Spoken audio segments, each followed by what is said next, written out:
آپ کے جو نیبر ہے ٹھیک ہے آپ ان کے ساتھ شیئر کر سکتے ہیں ایک کنیکشن جو ہے.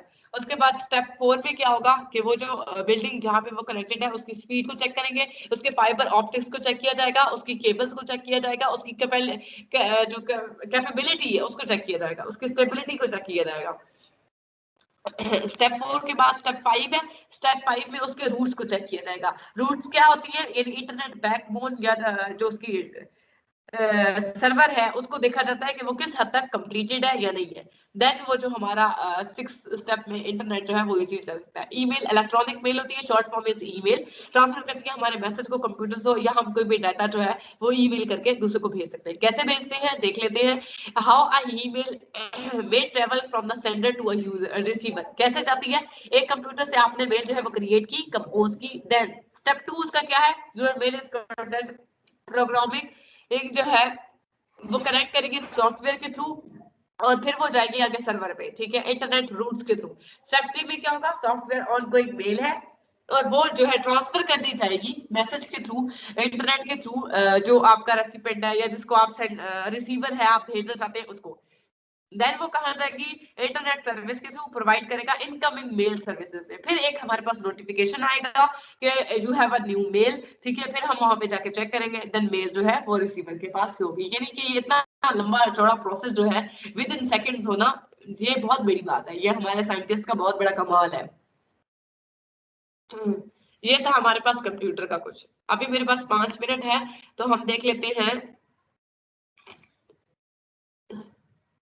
اسلامیات کے کچھ جو ہے ایم سی کیوز ٹھیک ہے. یہ میں نے علیحدہ سے اس وجہ سے بنایا ہے تاکہ آپ لوگوں کو یاد کرنے میں آسانی ہو. اسلامیات کے ایم سی کیوز دیکھ لیتے ہیں ٹھیک ہے.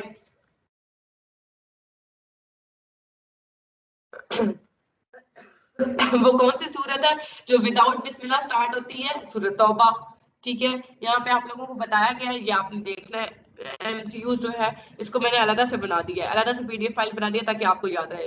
اماؤنٹ آف زکات جو ہے وہ کہاں نہیں دی جاتی, مسجد میں ہم نہیں دے سکتے ٹھیک ہے. آپ کو میں نے زکات پڑھاتے ہوئے بتایا تھا, زکات یہ ارکان اسلام میں نماز روزہ حج زکات کے حوالے سے بتایا تھا کہ زکات جو ہے وہ وہاں دی جاتی ہے جو اس کا مستحق ہو, اس کی کنڈیشنز ہیں, اس کی ٹرمز ہیں, ٹرمنالوجیز ہیں ٹھیک ہے. اس کو مد نظر رکھنا ہے تب جا کے آپ نے زکات دینی ہے. آپ نے ایسا نہیں کرنا کہ زکات آپ بس دے دیں اور آپ کو اس کے بارے میں علم ہی نہ ہو کہ زکات جو ہے وہ کن پر لاگو ہوتی ہے اور کن پر نہیں ہوتی ہے ٹھیک ہے.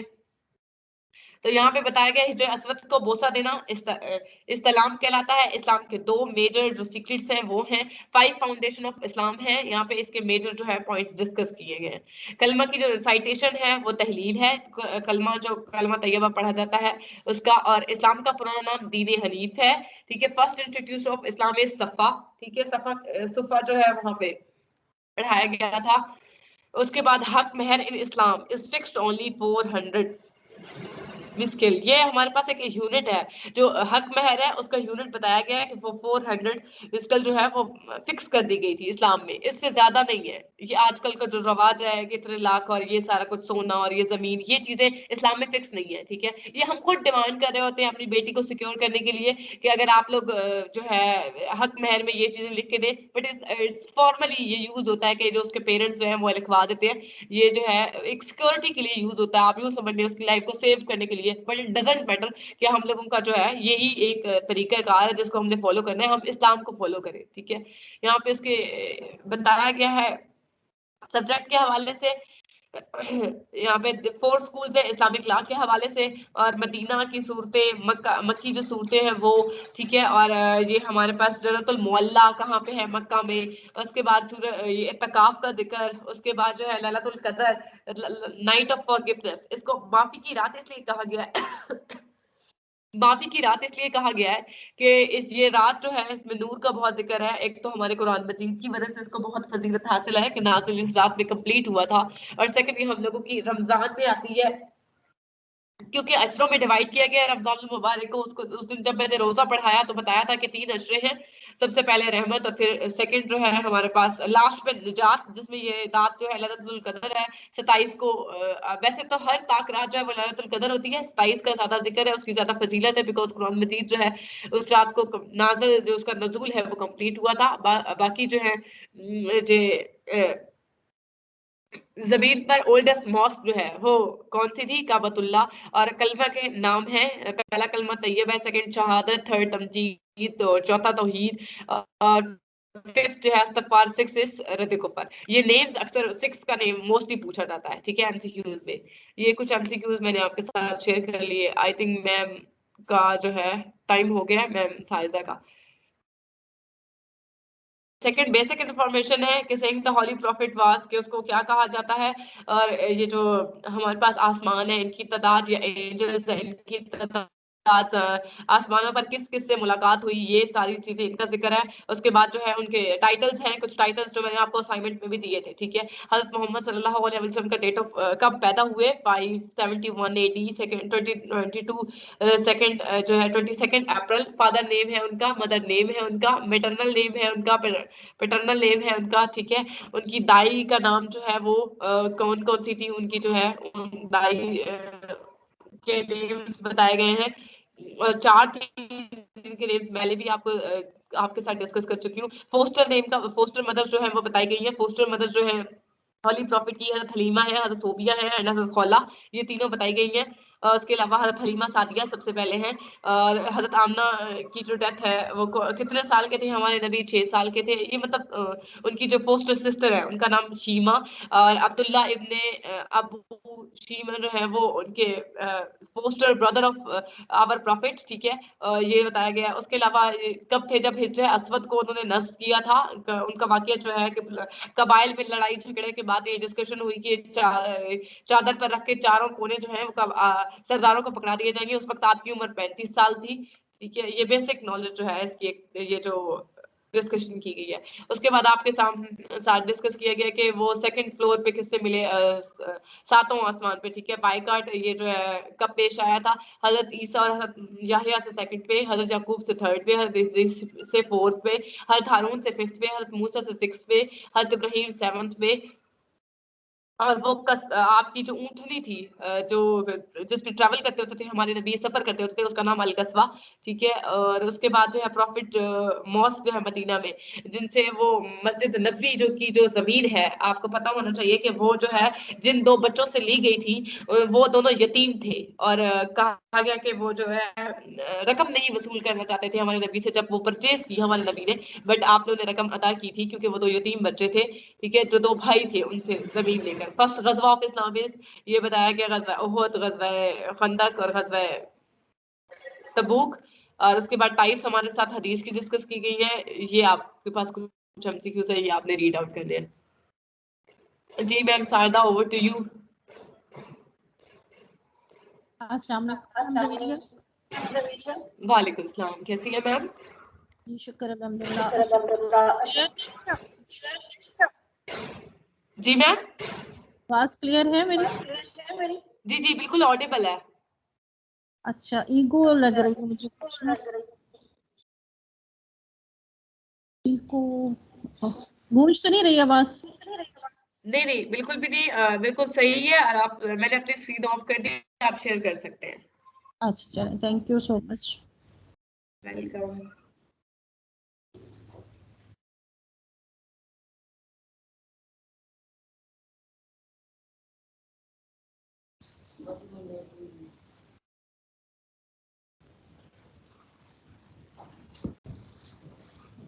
السلام علیکم. First of all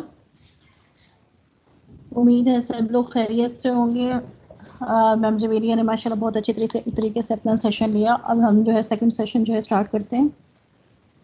second session جو ہے وہ ہمارا سب سے پہلے ایس ایس ٹی کا ہے. ہم پہلے ایس ایس ٹی کو ڈسکس کر لیتے ہیں. میں سلائڈ شیئر کرنے لگی ہوں. میم جویریہ پرابلم ہو تو پلیز آپ مجھے بتا دیجیے گا. جی جی بالکل، میں یہی ہوں، میں بتاتی رہوں گی کوئی ایشو ہوا تو.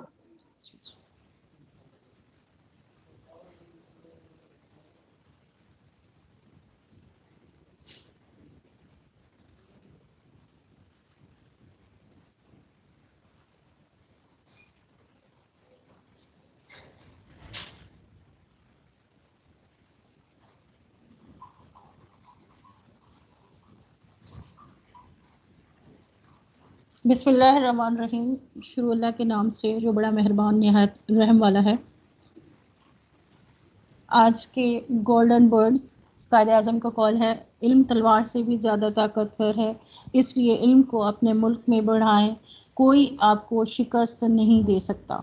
اپنے علم کو جو ہے وہ بڑھائیں اور اس سے جو ہے ہم کامیاب ہو سکتے ہیں۔ آج کا ہمارا SST کا ٹاپک ہے population, society and culture of Pakistan. آج ہم جو ہے اس کو ڈسکس کریں گے۔ ہم سٹارٹ کرتے ہیں۔ آج تھوڑا سا لینتھی ہے، انشاءاللہ میں کوشش کروں گی کہ اس ٹائم میں جو ہے اس کو میں کور کر پاؤں۔ تو سٹارٹ کرتے ہیں۔ سب سے پہلے جو ہے growth and population of Pakistan, Pakistan میں افزائش آبادی اور تقسیم۔ پاکستان ایک گنجان آباد ملک ہے۔ آبادی کی گنجانیت سے مراد کہ 1 مربع کلومیٹر کے رقبے میں اوسطاً کتنے افراد بستے ہیں۔ پاکستان آبادی کے لحاظ سے دنیا کا چھٹا بڑا ملک ہے۔ پہلے 5 ممالک میں بالترتیب جو ہے چین، بھارت، امریکہ، انڈونیشیا اور برازیل شامل ہیں۔ اکنامک سروے آف پاکستان 2013-14 کے اعداد و شمار کے مطابق ملک کی آبادی 188.02 ملین ہے اور اس میں 1.95% سالانہ کی شرح سے اضافہ ہو رہا ہے، اور اس میں پاکستان کی آبادی جو ہے وہ بڑی تیزی سے بڑھ رہی ہے۔ اس کا اندازہ اس بات سے لگایا جا سکتا ہے کہ 1998 کی مردم شماری کے مطابق پاکستان کی آبادی 132.3 ملین تھی، جو کہ 2014 میں 188 ملین سے تجاوز کر چکی ہے۔ آبادی کے سلسلے میں 2 اہم باتوں کو مد نظر رکھا جاتا ہے کہ ایک آبادی کی تقسیم اور اس کے بعد اس کے بڑھنے کی شرح۔ 1998 کی مردم شماری کے مطابق پاکستان کی آبادی یعنی گنجانیت جو ہے وہ 164 افراد فی مربع کلومیٹر تھی، جبکہ جدید اعداد و شمار کے مطابق پاکستان کی موجودہ گنجانیت جو تھی وہ 236 افراد فی مربع کلومیٹر سے زائد ہے۔ گویا رقبہ وہی ہے مگر آبادی میں جو ہے تیزی سے اضافہ ہو رہا ہے۔ اس وجہ سے پاکستان کا شمار گنجان آباد ممالک میں کیا جاتا ہے۔ 1950 میں پاکستان آبادی کے لحاظ سے دنیا کا 13واں بڑا ملک تھا، اس وقت چھٹا بڑا ملک ہے۔ اگر پاکستان کی آبادی میں شرح اضافہ یہی رہی تو 2050 تک پاکستان دنیا کا 5واں بڑا ملک بن جائے گا۔ اکنامک سروے آف پاکستان 2013-14 کے مطابق پاکستان کی آبادی کے بارے میں اہم معلومات یہاں پر تھوڑی سی دی گئی ہیں، اس کو دیکھ لیتے ہیں کہ پاکستان کی آبادی جو تھی 2013-14 کے مطابق کیسی تھی کہ یہ پاکستان کی آبادی ٹوٹل جو تھی 188.2 ملین تھی۔ پاکستان کی شہری آبادی جو ہے وہ 72.50 ملین تھی، یعنی جو لوگ شہر میں آباد ہیں اس کی آبادی کا جو ہے یہاں مردم شماری دی گئی ہے۔ اور پاکستان کی دیہی آبادی یعنی جو لوگ گاؤں میں رہتے ہیں وہ تھی جی 115.52 ملین ہے۔ خواتین کی اوسط عمر جو تھی وہ تھی 66.9 ایئرس اور مردوں کی اوسط عمر تھی 64.9 ایئرس۔ صوبوں کے لحاظ سے آبادی کی گنجانیت بھی دیکھ لیتے ہیں۔ صوبہ پنجاب آبادی کے لحاظ سے پاکستان کا سب سے بڑا صوبہ ہے۔ پاکستان کی آبادی کا 64% صوبہ پنجاب میں رہتا ہے، جبکہ پنجاب میں 1 مربع کلومیٹر کے علاقے میں اوسطاً 499 افراد بستے ہیں۔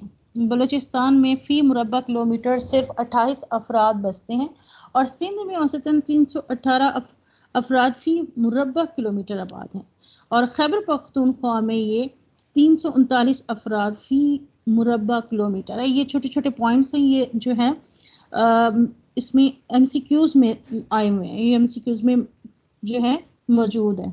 اس کے چھوٹے چھوٹے MCQs جو ہیں بہت امپورٹنٹ ہے، ان کو ذرا آپ نے اچھے طریقے سے ریوائز کرنا ہے۔ اب ہے جی سینسس یا مردم شماری کیا ہوتی ہے؟ مردم شماری جو ہوتی ہے کسی ملک کے متعلق با مقصد اور کامیاب منصوبہ بندی کے لیے آبادی کے مختلف پہلوؤں کے متعلق ضروری قواعد، مثلاً کل آبادی اور اس کی علاقائی تقسیم، شہری و دیہاتی آبادی کا تناسب، شرح افزائش، فی کلومیٹر آبادی یعنی اتنے کلومیٹر، 1 کلومیٹر پر کتنی آبادی موجود ہے اسے کہتی ہیں فی کلومیٹر آبادی، تعلیم و تربیت، قابلیت اور لوگوں کے اہم پیشوں وغیرہ کے متعلق معلومات ہونا ضروری ہیں۔ آبادی کے ان قواعد کو جاننے کا عمل جو ہے وہ مردم شماری کہلاتا ہے۔